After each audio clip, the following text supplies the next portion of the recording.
మనం తినే ఆహారం అమృతమా లేక విషపు ముద్దరా? మన కంచంలో ఉన్నది స్వచ్ఛమైన ఫలమా లేక రంగులు పూసిన రసాయనమా? ఈ ప్రశ్న ఈరోజు ప్రతి ఒక్కరిని ఉక్కిరిబిక్కిరి చేస్తోంది. ముఖ్యంగా సామాన్యుల ఆరోగ్యంతో చెలగాటమాడుతున్న కల్తీ గాయాల గురించి ఇప్పుడు చర్చించాల్సిన అవసరం ఎంతైనా ఉంది. తాజాగా వెలుగులోకి వచ్చిన ఒక ఘటన చూస్తే ఎవరికైనా ఒళ్ళు గగుర్పడక మానదు.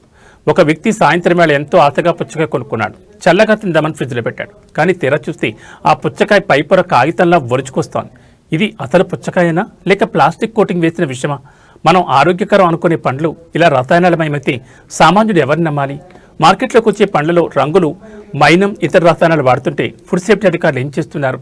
లాభాల కోసం ప్రజల ఆరోగ్యంతో వ్యాపారం చేస్తున్న కేటుగాళ్లపై కఠిన చర్యలు ఎందుకు తీసుకోవడం లేదు? గాలి, నీరు, ఆహారం ఇలా ప్రతిదీ కల్తీ అవుతుంటే సామాన్యుడు ప్యూర్ అని దేన్నైనా విలవగలడా? అతిగా మెరిసే పండ్లను చూసి ఆకర్షితులు కాకండి. సీజన్ కాని పండ్లను కొనేటప్పుడు 1-2 సార్లు ఆలోచించండి.